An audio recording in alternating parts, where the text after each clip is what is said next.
What's going on, everybody, and welcome back to Comic Breakdown. If you guys are new to the channel, do me a favor and hit that sub button, hit that notification bell, make sure you're not missing any of the awesome content that we have coming out. Now with this video, we are jumping into X-Men Inferno, issue number 2. Now, if you haven't been keeping up with this line, go ahead, check out the link in my description as well as the top of this video. It's going to get you completely caught up on everything going on. But to do a quick recap, we have seen Professor X, Magneto, and Moira working together, using Moira's knowledge from the past. Thanks to her mutant ability being able to reincarnate, she has 1,000 years worth of history. And they use this vast knowledge to build the nation of Krakoa. But to secure this new mutant age, Moira was hidden away and Professor X and Magneto have been secretly blocking the resurrection of the mutant known as Destiny. And that is because of the threat that she poses to Moira. But with Mystique being tired of being strung along by the entire Quiet Council, she finds a way to resurrect Destiny herself.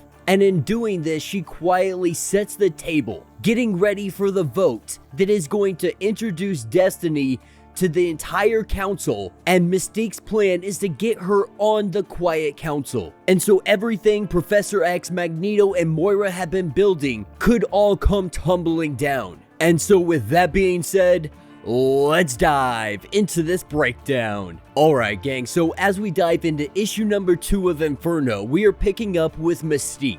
After she had got done talking to the Oracle back in the past, she started to begin the process of resurrecting Destiny. And that means taking the face of Magneto, using him and Professor X. She is able to infiltrate places, be able to get the helmet from the cradle, and this is so she can disguise herself as Professor X. And once this mission has been accomplished, she finds her way to Bar Sinister. Now at this point, Sinister, he absolutely knows that this is Mystique. He knows a trickster when he sees one, but he wants to see how all of this plays out, giving her the DNA for Destiny. Now disguised as Professor X, now having the ability to be able to bring back Destiny, she takes this to the Five. Disguising herself to look like Professor X is tricking the Five. And we see Mystique allow Hope to be able to do this process of resurrecting Destiny. And this goes pretty much off without a hitch. We see the resurrection happen. We see the Five go and celebrate because this is the first time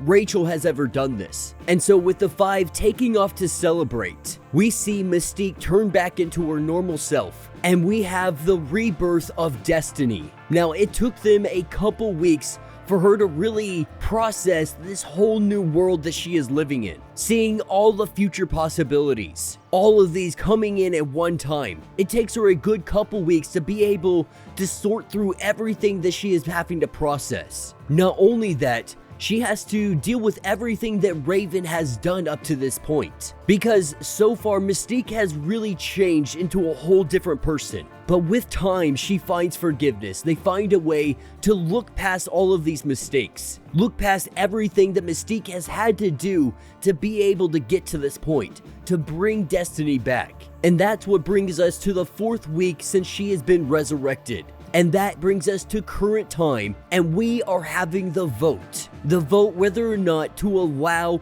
Destiny onto the Quiet Council. And as everyone sits around the table, you can tell that Professor X, he's not happy about the situation. He has been completely blindsided. Him and Magneto both. But because Mystique is on the Quiet Council, they cannot deny this request. The vote has to be had, but Professor X also states that he wants another vote immediately following this one.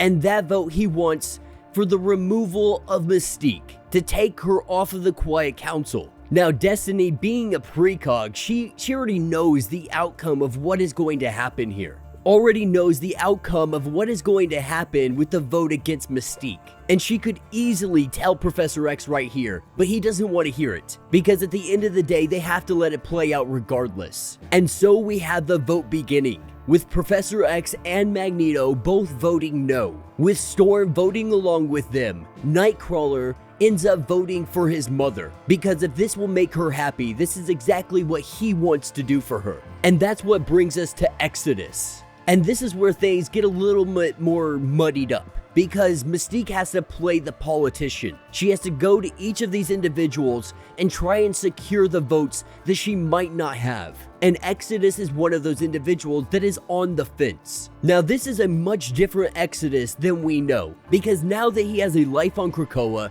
now that he sits on the Quiet Council, there's not much you could bribe him with or give him that he doesn't already have here. Because what he wants more than anything is the success of Krakoa. He wants this place to be able to be thriving, and that plays right into Mystique's hands. With Destiny being a precog, this works out perfectly to secure this vote, and Mystique lets him know that she is going to be holding a vote for an individual that is a precog that could help determine the outcome of Krakoa. And Exodus sees this as a brilliant idea, the ability to tell the future and future possibilities. And so knowing all of this, Exodus, he votes yes. Now Sinister, he's not that hard of a sell, though he is still technically on the fence. Mystique goes to him and tells him one simple thing, lets him know that Professor X and Magneto both do not want this. They are gonna vote no to this. Not only that, they will demand that you comply with this vote, that you say no to it.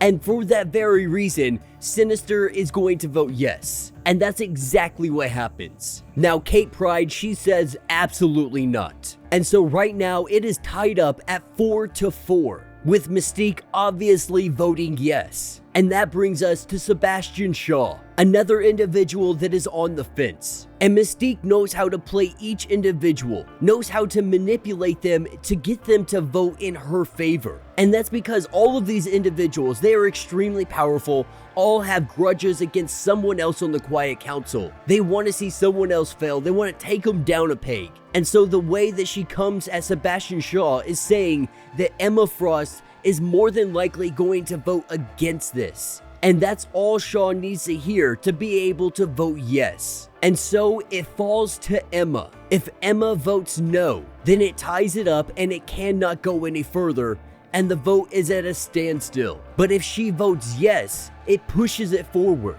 Now Mystique was able to get to her, and that is because Emma Frost has been looking for something for some time, devoting huge amounts of resources to it. But Mystique was able to go in, she was able to beat the crap out of a bunch of people, she stole it and brought it to Emma Frost. And that is all in exchange for this single vote. And with that last vote, that means Destiny is officially on the Quiet Council. And with it now being official, Destiny turns to Charles and tells him, do you really want to have that vote? I can tell you how it's going to go right here and right now, but something tells me that you already know what's going to happen, that you already know you are going to lose this vote. And so Charles accepts defeat and says that they are done for the day. Now that is what takes us to the Orchis Forge. And right now they're doing their best to try to create this gate system. And by the looks of it, it really looks like they're trying to create this gate to open up a way to Krakoa to send Nimrod through. And though they have come a very far way, they are still failing to be able to operate this properly. But each day they are growing closer and closer. And this entire time, Nimrod has really been running simulations, though he has only been on the Forge station for a very short time. The entire time he is sitting here waiting, he is running simulations through the programming, more or less aging himself up, preparing for the battles that are about to come. Because it is only a matter of time before Nimrod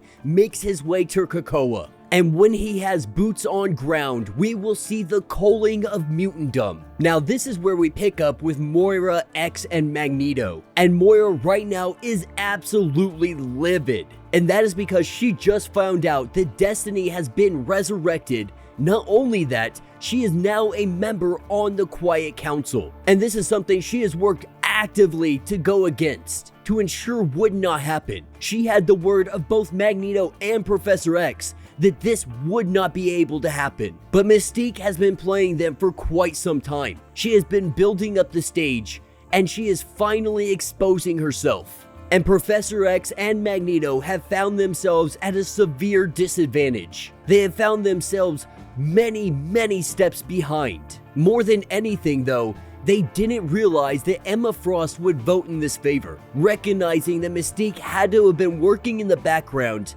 and made an offer that she couldn't refuse. Now Moira, she of course raises the question that we need to kill her, that with the precog, Moira cannot exist. Of course, Moira, she's really worried about her own skin, because Destiny said that if you ever go against mutantdom again, I will be coming for you, because Moira is the one that created the cure. But Moira, she raises the question, can we kill her? Not only that, will we kill her? And though it is a very easy possibility, Destiny wears a metal helmet that Magneto could crush with the flick of his wrist. But it's something that he simply won't do, because like it or not, she is now on the Quiet Council, and Magneto has waited his entire life for Krakoa. He has waited his entire life for a place like this. And if you start assassinating Quiet Council members, then this place will fall apart entirely. Now Magneto, he puts up something of an offer, and that offer is there is one seat still on the Quiet Council,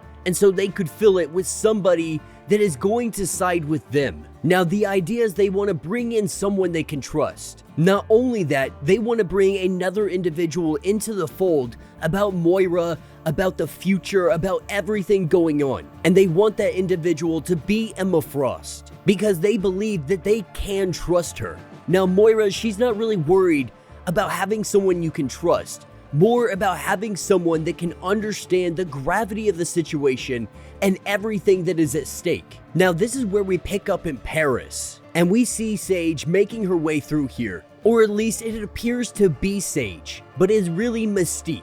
Mystique making her way into some kind of building. Seeing her steal somebody's credentials, she walks into this building, seeming to know exactly where she is going, teleports herself to what appears to be the Forge. Now we have no idea exactly why she is here. We have no idea what her intentions are, but she seems to be working in the background, possibly because of whatever Destiny has seen is going to happen. But the issue is Destiny has been looking into the future and she sees nothing, which means somebody is blocking her. Possibly Charles and Xavier. It could have to do with Moira. She just doesn't know at this point. But what she does know is she has to find a way to remove this blockage. Now this is where we pick up with Professor X, Magneto, Moira, and now they are introducing Emma Frost into the mix. Because after they voted, they had asked Emma Frost, why didn't you vote against it? And more than anything, Emma Frost isn't brought into the fold of the bigger picture, so she has no idea why they would want her to vote against this to begin with. Now everybody has believed Moira to be a human up to this point, even Emma Frost, but they divulged that she's not. She is in fact a mutant. And though the story is long and complicated, it would be extremely easier if Emma Frost just looked into her mind to see everything that she needs to know. And we see Emma Frost dive into the mind of Moira as she scopes through all of these memories, seeing everything, feeling the pain, feeling the anguish. And after she's done looking, Emma Frost finds herself absolutely enraged. And what she really wants to know is how long this has all been going on. How long have they been working in the background, not telling the Quiet Council of what's going on? Because more than anything, she is feeling left out of the loop. And they really try to reason with her, try to let her know that outside of the three of them, she is the first one to be brought in. So while she may feel left out, she is one of the first people to be included. And they did that because they trust her, and they believe that Krakoa needs them right now. Now we see Emma Frost turn her skin into diamond and say that yes, this is for the children. But she has been manipulated for years, and now she can see the kind of threat a precog represents. But being a mutant and sitting on the Quiet Council, she's going to give all of this some serious consideration. But when it comes to loyalty, she calls them arrogant fools and says that they have lost this forever. Now at this point, they don't know if they just made an enemy out of Emma Frost or not. But one thing is for sure, she definitely understands the gravity of what is going on, of what they are doing. But Moira, she is recognizing that it would have been better if they had somebody they trust. Now this is what takes us to a little bit later, and they have put forth the name for the last seat on the Quiet Council. And as everyone goes around and take their votes, the votes tally up 7-4. in favor of this individual being on the council. And as he walks out of the shadows, we see that individual to be Colossus. And that will be where this issue ends. So let me know what you guys think down in the comments. Now, I find it very interesting that it's going to be Colossus, because we've been following everything going on with him. And what we have seen so far is he is being manipulated. Reality is being warped around him. And that is all because of his brother Rasputin, using the Chronicler to manipulate the reality surrounding Colossus' life.